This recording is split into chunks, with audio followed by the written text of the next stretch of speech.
Sejarah dan latar belakang singkat Amandemen UUD 1945. Amandemen UUD 1945 adalah proses perubahan atau perbaikan yang dilakukan terhadap Undang-Undang Dasar 1945 yang merupakan dasar negara Indonesia. Amandemen dilakukan melalui proses mekanisme yang ditentukan dalam UUD 1945 sendiri, yaitu melalui proses pembuatan rancangan undang-undang atau RUU yang diusulkan oleh Dewan Perwakilan Rakyat atau DPR dan disetujui oleh Majelis Permusyawaratan Rakyat atau MPR.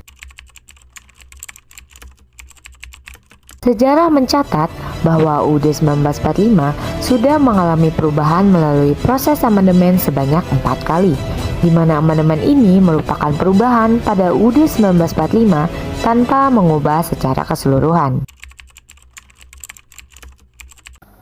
Pada tanggal 19 Oktober 1999, amandemen pertama UUD 1945 disahkan melalui keputusan SU MPR 14 sampai 21 Oktober 1999. Amandemen ini meliputi 9 pasal, yakni pasal 5, pasal 7, pasal 9, pasal 13, pasal 14, pasal 15, pasal 17, pasal 20, dan pasal 21. Inti dari amandemen ini adalah untuk mengurangi kekuasaan presiden yang dianggap terlalu kuat dengan mengubah sistem pemerintahan dari eksekutif yang kuat menjadi sistem pemerintahan yang lebih seimbang antara eksekutif, legislatif, dan yudikatif. Pada tanggal 18 Agustus tahun 2000, amandemen kedua UUD 1945 disahkan melalui sidang umum MPR 7-8 Agustus tahun 2000. Amandemen ini meliputi banyak pasal seperti pasal 18, pasal 18A, pasal 18B, pasal 19, pasal 20, pasal 20A, pasal 22A, pasal 22B, pasal 25E, pasal 26, pasal 27, pasal 28A, pasal 28B, pasal 28C, pasal 28D, pasal 28E, pasal 28F, pasal 28G, pasal 28H, pasal 28I, pasal 28J, pasal 30, pasal 36B, pasal 36C, bab 9A, bab 10, bab 10A, bab 12, bab 15, dan pasal 36A. Inti dari amandemen kedua ini adalah perubahan yang ditujukan untuk meningkatkan pemerintahan daerah, DPR dan kewenangannya, hak asasi manusia, lembaga negara, dan lagu kebangsaan. Pada tanggal 10 November 2001, amandemen ketiga UUD 1945 disahkan melalui sidang tahunan MPR 1-9 November 2001. Amandemen ini meliputi perubahan pada 3 bab dan 22 pasal. Di antaranya pasal 1, pasal 3, pasal 6, pasal 6A, pasal 7A, pasal 7B, pasal 7C, pasal 8, pasal 11, pasal 17, pasal 22C, pasal 22D, pasal 22E, pasal 23, pasal 23A, pasal 23C, pasal 23E, pasal 23F, pasal 23G, pasal 24, pasal 24A, pasal 24C, bab 7A, bab 7B, dan bab 8A. Inti perubahan yang dilakukan dalam amandemen ketiga ini adalah bentuk dan kedaulatan negara, kewenangan MPR, kepresidenan, impeachment, keuangan negara, dan kekuasaan kehakiman. Sejarah mencatat bahwa amandemen UUD 1945 yang terakhir disahkan pada tanggal 10 Agustus 2002 melalui sidang tahunan MPR 1-11 Agustus 2002. Perubahan yang dilakukan pada amandemen keempat ini terdiri dari 2 bab dan 13 pasal, di antaranya pasal 2, pasal 6A, pasal 8, pasal 11, pasal 16, pasal 23B, pasal 23D, pasal 24, pasal 31, pasal 32, pasal 33, pasal 34, dan pasal 37. Ada juga bab 13 dan bab 14. Inti dari perubahan amandemen keempat ini adalah DPD sebagai bagian dari MPR, pengganti presiden, pernyataan perang, perdamaian dan perjanjian, mata uang, bank sentral, pendidikan kebudayaan, perekonomian nasional, dan kesejahteraan sosial, serta perubahan UUD.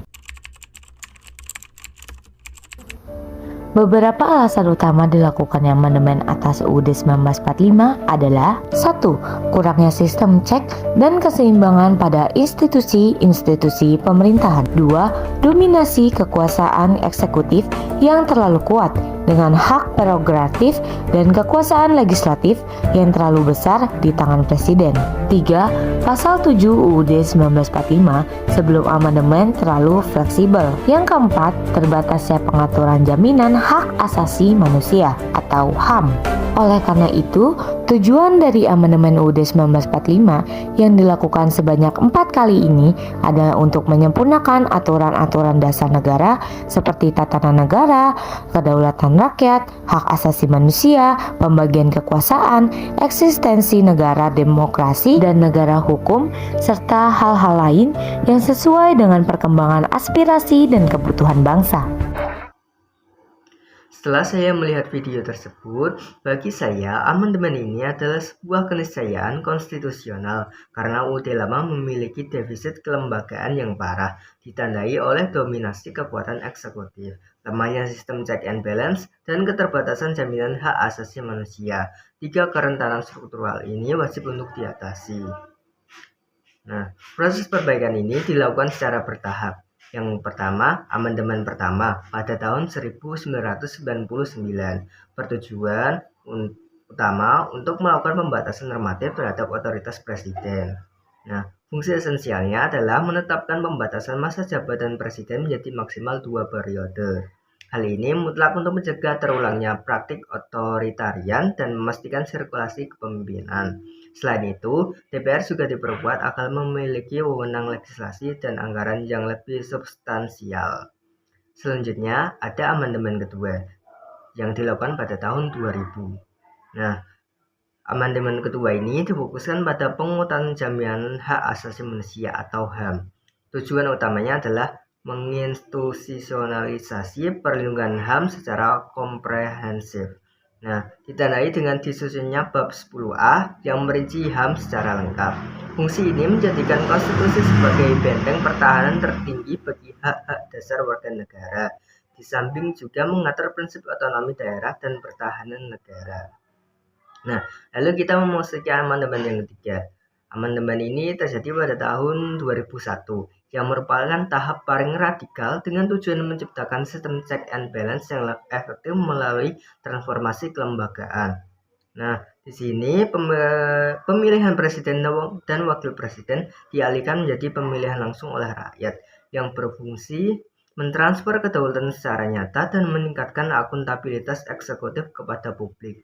Poin paling penting adalah pembentukan Mahkamah Konstitusi atau MK sebagai lembaga yudikatif independen. MK berfungsi sebagai wasit konstitusi yang mengontrol kekuasaan legislatif dengan hak menguji undang-undang. Selain itu, MPR juga diturunkan statusnya menjadi lembaga tinggi negara, yang menandai berakhirnya supremasi lembaga tersebut. Terakhir, amandemen keempat. Amandemen ini terjadi pada tahun 2002. Amandemen ini merupakan langkah penutup dan penyempurnaan substansi. Tujuan utamanya adalah melengkapi dan mengonsolidasikan seluruh kerangka sistem baru yang sudah dibangun. Nah, fungsinya mencakup penyempurnaan aturan institusional dan penambahan pasal-pasal krusial mengenai jaminan kesejahteraan sosial dan hak-hak ekonomi rakyat. Nah, untuk penutup, 4 kali amandemen Undang-Undang Dasar Negara Republik Indonesia tahun 1945 adalah transformasi yang tidak terhindarkan. Melalui proses ini, Indonesia berhasil beralih dari potensi kekuasaan absolut menuju demokrasi konstitusional yang mapan. Kita kini memiliki mekanisme kontrol kekuasaan yang kuat dan perlindungan HAM yang eksplisit.